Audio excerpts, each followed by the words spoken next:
பார்த்தீங்கன்னா it's the western influence. ஃப்ரெண்ட்ஸை பார்த்தா சொல்கிறாங்க, ஒரு ரீசனபிள் லெவல் அடுத்த லெவலில் இருக்கவங்க கூட சொல்கிறாங்க. ஒரு கம்பெனியோட சிஓ பார்த்தா இந்த ஹாய் ஹலோவாக மாறுது, ஹலோ சார். இதே ரெஸ்பெக்டபிள் பர்சன் இன் தி சொசைட்டியை பார்த்தா ரெஸ்பெக்டட் சார். அங்கே ஹாய் செல்ல மாட்டேன். மோரோவர் ஹாயோட நீங்கள் காலையில் பார்த்தீங்கன்னா ஹாய் குட் மார்னிங், ஈவினிங் பார்த்தீங்கன்னா ஹாய் குட் ஈவினிங். ஸோ அது தரத்துக்கு ஏற்ற ஆளுக்கு ஏற்ற நேரத்துக்கு ஏற்ற மாதிரி மாறிக்கிட்டே இருக்கு இந்த ஹாய், ஒரு எக்ஸ்சேஞ்சிங் ப்ளசன்ட்ரி. ஆனால் நமஸ்தே வணக்கம்னு சொல்லி பாருங்க, உலகத்தில் யாரை வேணா எந்த நேரத்தில் சந்திச்சாலும் இதை நீங்கள் சொல்ல முடியும்.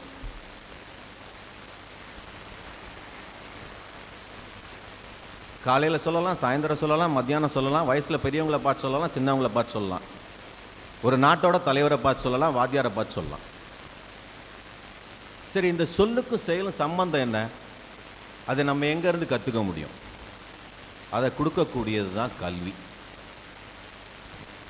கல்வி இது ஒரு பெரிய பிரச்சனை நம்ம நாட்டில். ஏன்னு கேட்டால் இப்போ கல்வி நிறுவனங்கள் வளர்ந்து வந்ததுனால, அதுவும் ப்ரைவேட் இன்ஸ்டிடியூஷன் வளர்ந்து வந்துட்டதுனால it has become an industry. From the field it has become an industry. So how to address that? கல்வியை எப்படி கிடைக்கும்? கற்பித்தல், கற்றல், இது ரெண்டையும் கரெக்டாக மேட்ச் பண்ணணும். Here I would like to take the great inspirational quote from the finest teachers of this country. அவரோட ரிமெம்பரன்ஸில் தான் we celebrate teachers day on September 5. யார் அது? சர்வப்பள்ளி டாக்டர் ராதாகிருஷ்ணன். அவர் ஒரு அற்புதமான வாசகம் சொல்வார். அந்த அற்புதமான வாசகம் வந்து எப்போவுமே என்னோட மைண்டில் ஓடிக்கிட்டே இருக்கும். இதை வந்து I used to share with my students. Placement activity thought part of my role developing people's personality. We take personality development classes for pre-final years. On an average I handle 600 students per batch. So அவங்க கிட்ட I used to share this. இதுதான் doctor Radhakrishnan சொன்னது. If I think I know, I cease to learn. I repeat it. If I think I know, I cease to learn. CEASE.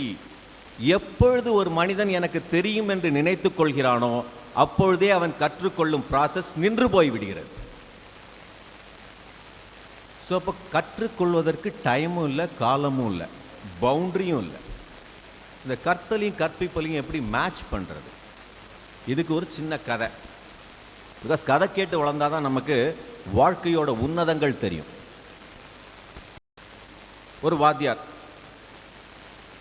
ஏன்னா இதில் வந்து உங்களுக்கு கற்றுக்கிறதும் எப்படின்னு தெரியும், கற்பிக்கிறது எப்படின்னு தெரியும். அப்போ தான் டாக்டர் ராதாகிருஷ்ணனோட வேர்ட், அந்த ஃபிலாசபியோட இன்டென்சிட்டி தெரியும். கற்பித்தல் ஈஸியான ஜாப் கிடையாது. சார் சொன்ன மாதிரி கற்றுக்கொள்வது அதோட கஷ்டமான ஜாப். இது ரெண்டுத்துக்கும் நம்ம என்ன ப்ரிப்பேர் பண்ணிக்கணும்? அந்த பேசிக் இந்த கதையிலேருந்து வரும். ஒரு வாத்தியார், அவர் ஒரு ஸ்டூடெண்ட்டை பார்க்குறார். ரொம்ப துடிதுடிப்பான ஸ்டூடெண்ட், முரட்டுத்தனமாக இருக்கான். பட் எல்லோரும் சொல்கிற கம்ப்ளைண்ட்டு, அவன் ஒழுங்காக படிக்க மாட்டேங்கிறான். வாத்தியார் பார்த்தார், இந்த பையன்கிட்ட ஏதோ ஒரு சிறப்பு இருக்குது, எப்போவுமே ஆக்டிவாக இருக்கான், என்கேஜாக இருக்கான். ஸோ இந்த பையனுக்கு ஒரு கைடு பண்ணணும். ஸோ அவங்ககிட்ட இருக்கிற ஸ்பெஷல் குவாலிட்டிஸ் என்ன அப்படின்னு சொல்லி அவனை கைட் பண்ணுறார். சேம் டைம் இன்னொரு ஸ்டூடெண்ட்டை பார்க்குறார்.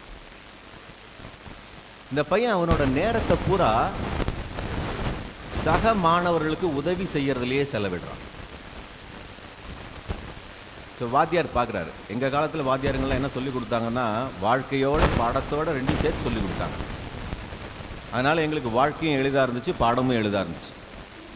நானும் ஒரு ஆசிரியர், என்ன சொல்லிக் கொடுக்குறேன்னு எங்கள் மாணவர்களுக்கு கேட்டால் தான் தெரியும். சார், அந்த பையனுக்கு அவங்ககிட்ட உள்ள சிறப்பை பார்த்து எவ்வளோ அழகாக இந்த பையன் வந்து மனிதர்களோடு ஈடுபடுறான்னு சொல்லிட்டு இன்னும் சிறப்பாக மனிதர்களோடு ஈடுபடுறது எப்படின்னு அவனுக்கு சொல்லி கொடுத்தார். இது நடந்து 20 வருஷம் ஆயிடுது. இந்த ஃபஸ்ட்டு துடிதுடிப்பாக இருந்த ஸ்டூடெண்ட்டு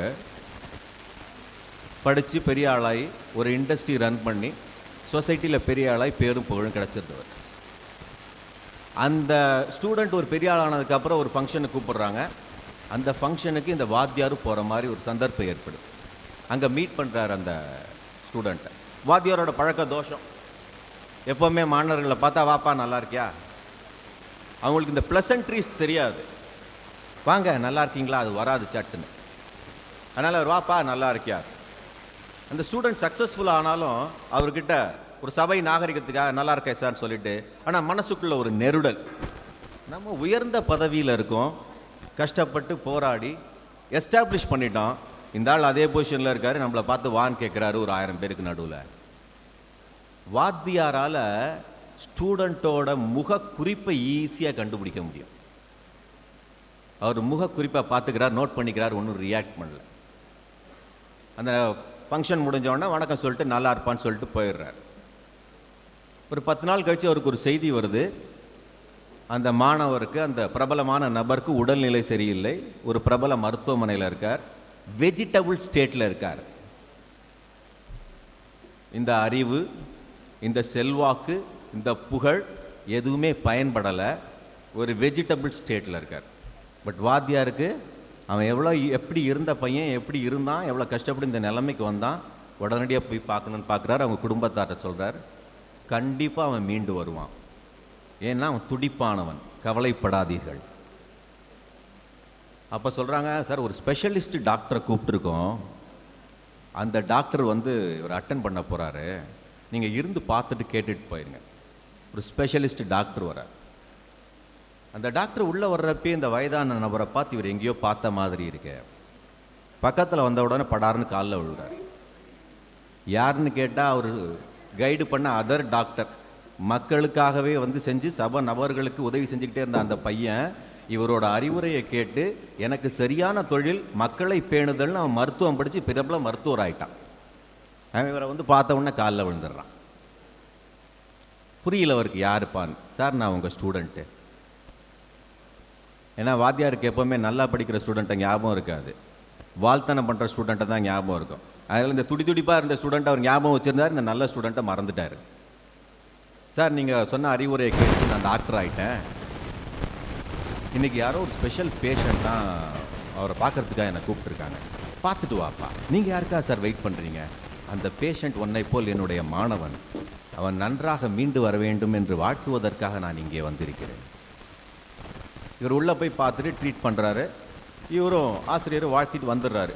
2-3 டேஸில் அந்த நபர் சரியாயிடுறார். இங்கே தான் வாழ்க்கையோட பாடம், கற்தல்னா என்ன, கற்பித்தல்னான் இருக்கு. அவர் நினைக்கிறார், என்னை காப்பாற்றினது அந்த ஸ்பெஷலிஸ்ட் டாக்டர்னு. அவர் அந்த டாக்டருக்கு நன்றி சொல்கிறார். அந்த டாக்டர் மாணவர் சொல்கிறார் திரும்பி அவருக்கு, என்னோட மருத்துவம் உன்னை காப்பாற்றலை, சக மனிதனை பேணுவதை உன் வாழ்க்கையின் தலையாய நோக்கமாக வைத்துக்கொள் என்று என் வாத்தியார் சொன்னது உன்னை காப்பாற்றி இருக்கிறது. நான் எந்த தொழிலில் இருந்தாலும் என் வாத்தியார் சொன்னதை கேட்டு நான் போயிருப்பேன். இதுதான் என் திறன், இதுதான் என்கிட்ட உள்ள ஸ்பெஷல் குவாலிட்டின்னு என்னை அன்னைக்கே கைடு பண்ணாரு. நான் ஒன்றுமே இல்லாதப்ப அப்போதான் இந்த பிரபலமான நபருக்கு தன்னோட அறிவு உணர்த்துது. இதில் கற்த்தல் கற்பிப்பித்தல் எங்கே வருதுன்னு கேட்டிங்கன்னா, every teacher teaches all the students alike. வாத்தியாருக்கு பேதம் கிடையாது, எல்லா மாணவர்களுக்கும் ஒரே மாதிரி கற்பிக்கிறார்கள். that is that students, individual students involvement and interest make them a better person. If you want to succeed in your life, have interest and involvement, because teachers cannot make significant difference. If teachers think, if I have made the student better student, he is yet to become a teacher. இது நான் சொல்லல, சர்வப்பள்ளி ராதாகிருஷ்ணன் சொன்னது. If a teacher thinks, I have taught the student, he has become like this, the teacher is yet to become a teacher அப்படிங்கிற ராதாகிருஷ்ணன். ஏன்னா teacher எந்த காலகட்டத்திலையும் அவர் வேலையை ஒழுங்காக செஞ்சுக்கிட்டே இருக்காரு. இதில் கேட்டகரைசேஷன் கிடையாது. பட் ஸ்டூடெண்ட்ஸில் கேட்டகரைசேஷன் உண்டு. ஏன்னு கேட்டால் அவங்களோட இன்ட்ரெஸ்ட்டும் இன்வால்மெண்ட்டும் மேக் தம் பெட்டர். சரி, இந்த ஃபர்ஸ்ட் பாயிண்ட் என்ன? சொல்லும் செயலும். சொல்லும் செயலும் ஒன்றாக இருந்தால், அது பயனுள்ளதாக இருந்தால் நன்றாக இருக்கும். அதுக்கு வேண்டியது என்ன? கல்வி. அதுக்கு கற்பித்தல் என்ன? கற்றுக்கொள்ளுதல் என்ன? கற்றுக்கொள்ளுதல் என்னன்னு நம்ம புரிஞ்சுக்கிட்டோம்னாக்க கற்றுக்கொள்ளுதல் எளிதாயிடும். ஏன்னு கேட்டால் நம்ம சமுதாயம்தான் அறிவுக்காக ஒரு சிம்பலை கிரியேட் பண்ண சமுதாயம். உலக நாகரிகங்கள் அவங்களோட வாழ்க்கையே டிசைட் பண்ணுறதுக்கு முன்னாடி மனித நாகரீகத்துக்கு அறிவுக்கு சிம்பல் கொடுத்த சமுதாயம் நம்மளோட சமுதாயம். அறிவுக்கு சிம்பல் என்னன்னு தெரியுமா உங்க யாருக்காவது? கோயிலுக்கு போனீங்கன்னா, முருகன் கோயிலுக்கு போனீங்கன்னா முருகன் கையில் ஒன்று வச்சிருப்பாரு. என்னது? வேல். அந்த வேல் எப்படி இருக்கும்னு கேட்டால் கூர்ப்பா இருக்கும். அதுக்கு அடுத்தது அகண்டு இருக்கும், அடுத்தது ஆழம் இருக்கும். உன்னுடைய அறிவு கூர்மையாகவும் அகண்டதாகவும் ஆழமாகவும் இருக்க வேண்டும். Your knowledge should be, your wisdom should be sharp, wide and deep. If you have that, you become knowledgeable person. If you have become knowledgeable person, you become powerful person. That is why it is called Shaktivel. Knowledge is the power. இந்த பவரை வச்சு என்ன பண்ணுவோம்? They call it as destroying the evil. அசுரர்களை அழிக்கிறார்கள். முருகன் அசுரரை அழிப்பார்னு. அசுரங்கிறது வெளியில இல்லை. அது என்ன சொல்லி கொடுக்குதுன்னு கேட்டா, destroy unwanted elements and unwanted things within you. You become powerful person. So சொல் செயல் அது கற்பித்தலுக்கு கொண்டு போகும், கற்றுக்கொள்ளுதலுக்கு கொண்டு போகும். நம்ம எப்படி கத்துக்கணும்? சார் ஏற்கனவே சொல்லிட்டு போனாரு. அந்த திருக்குறளுக்கு இன்னொரு இன்டர்பிரிட்டேஷன் இருக்கு. கற்க கசடர கற்பவை கற்றபின் நிற்க அதற்கு தக. 3 கேட்டகரி இருக்கு லைஃப்ல, எஜுகேஷன்ல. ஒன்னு educationally qualified, second educated, third literate. Educationally qualified என்ன? Getting a degree. Educationally qualified. Second educated, நம்ம படித்தது என்ன நமக்கு தெரியறது, நம்ம படித்தது என்னன்னு அடுத்தவங்களுக்கு சொல்லி கொடுக்கறது சிறப்பா. தேர்டு லிட்ரேட், என்ன? நம்ம படித்ததை தெரிஞ்சுக்கிட்டு அது பிரகாரம் நின்று வாழ்ந்து காட்டுது. இதை ஒரு வெஸ்டர்ன் ஃபிலாசபர் ஆல்வின் டாஃப்லருங்கிற ஒரு கிளியராக சொன்னார். Who can be called a literate in 21st century? This was the question posted to his mind.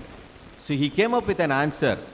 A person who can unlearn, relearn and continue to learn can be a literate in 21st century. அதனால இன்னைக்கு இருக்கிற மாணவர்களுக்கு பெரிய challenge, இப்போ இருக்கிற டிஸ்ட்ராக்ஷனில் நம்மளால் எப்படி concentrate பண்ணி கற்றுக்க முடியும்? The first சொல்லும் செயல், அடுத்தது கற்பித்தல் கற்றுக்கொள்ளுதல். இதுக்குள்ள லிங்க் பார்த்தீங்கன்னா there is an element, there is an attribute which is involved. நம்மளால் ஏன் செல்ஃபோனில் இருக்கிற எல்லா அப்ளிகேஷன்ஸும் ஒரு class room, dedicated class room guidelines இல்லாமல், ஒரு டெக்னிக்கல் கைடன்ஸ் இல்லாமல் ஈஸியாக கற்றுக்க முடியுதுன்னு கேட்டால், we have an attribute called interest. இந்த இன்ட்ரெஸ்ட் இருந்தால் உங்களால் எல்லாத்தையும் ஈஸியாக கற்றுக்க முடியும். இது மனிதனுக்கே உள்ள உரித்தான இயல்பு. இந்த இன்ட்ரெஸ்ட் எங்கே இருக்குன்னு கொஸ்டின் பண்ணுங்க, automatically will get the answer. Because normally it is ஒரு கம்ப்ளைண்ட். நான் வந்து I wanted to do medical, எங்கள் அப்பா என்னை இன்ஜினியரிங் ஃபோர்ஸ் பண்ணிட்டாரு. I wanted to do commerce, but என்ன இந்த டிகிரி ஃபோர்ஸ் பண்ணிட்டாங்க. I wanted to do computer science, என்னை மெக்கானிக்கல் இன்ஜினியரிங் படிக்கணும்னு சொல்லிட்டாங்க. இந்த இன்ட்ரெஸ்ட் எங்கேருந்து வருதுன்னா, நம்ம யாரையோ பார்த்து இப்படித்தான் போகணும்னு வாழ்க்கையை நம்ம உருவாக்கிக்கிறது. சயின்டிஃபிக்கலி அனலைஸ் பண்ணிங்கன்னா interest comes through 2 channels. One through observation, one through genetic transformation. நம்மளை அறியாமல் நம்ம சுற்றி நிகழ்கிறதெல்லாம் ஆட்டோமேட்டிக்காக நம்மக்கிட்ட ரெஜிஸ்டர் ஆகுது. That is one channel. Number 2 genetically transferred. இதை நம்ம கொஸ்டின் பண்ணிட்டோம்னா நம்ம இன்ட்ரெஸ்ட்டு நல்லதா, what we like, whether it is good to us. If you question that, your interest will guide you properly. That will answer your question for the first 2. கல்வியும் சொல்லும் செயலும் ஒன்றா இருக்கிறதும், கற்பித்தலும் கற்றுக்கொள்ளுதலும். இதை நம்ம சிறப்பாக செஞ்சுட்டாலே you can get placed everywhere. இது எப்படி வரும் செம்மையா வாழ்க்கையில் அப்படின்னா, it will come through experience. Come through experience. அனுபவம். அனுபவத்தை ஒரு சிறந்த கவிஞரோட வார்த்தைகளில் சொல்லணும்னு கேட்டால், பெரிய கவிஞர்கள்லாம் வந்து அவங்களோட சந்தேகம் வந்து டைரெக்டாக காடு கிட்ட பேசுவாங்க, ஆண்டவன்கிட்ட பேசுவாங்க. பாரதியாரும் அப்படி தான், கண்ணதாசனும் அப்படி தான். கண்ணதாசனுக்கு ஒரு பெரிய சந்தேகம் வந்தது வாழ்க்கையை பற்றி. அதனால் ஆண்டவன்கிட்ட கேள்வி கேட்டார். பிறப்பில் வருவது யாதன கேட்டேன், பிறந்து பாருன்னு ஆண்டவன் பணித்தான். சரி, மனித பிறவி கிடச்சிருச்சு. அடுத்த ஸ்டெப்பு, மனையாள் சுகம் யாதன கேட்டேன், மணந்து பாரென இறைவன் பணித்தான். சரியா, அதுவும் கிடச்சிருச்சு. இருந்தாலும் என்னடா நம்ம கேள்வி கேட்டால் அப்படியே வரிசையாக ஒரு 4-5 கேள்வி கேட்டுக்கிட்டே வராரு. சலிப்படைஞ்சு போய் எல்லாம் நம்மளையே அனுபவித்து பார்க்க சொல்கிறார் இவர். இந்த கேள்விக்கு அந்த ஆளால் பதில் சொல்ல முடியுதா பார்ப்போம். இறப்பில் வருவது யாதன கேட்டேன், அதுக்கும் ஆண்டவன் பதில் சொல்றார், இறந்து பாருன்னு ஆண்டவன் பணித்தான். நான் செத்து விட்டேன் தாள்கிட்ட போய் எப்படியா கேள்வி கேட்கறது? சந்தேகம் வருது. ஸோ அவர் கேட்குறார் கண்ணதாசன்ட்ட, அனுபவித்தேதான் அறிவது வாழ்வனில் ஆண்டவனே நீ ஏன் என கேட்டேன். ஆண்டவன் சற்றே அருகினில் வந்து அனுபவம் என்பதே நான் தான் என்றான். இது நான் சொல்லலை, கண்ணதாசன் சொல்றது. ஸோ ஃபர்ஸ்ட், உங்களுக்கு வரக்கூடிய interest to all the audience ஹியருங்கிறதுனால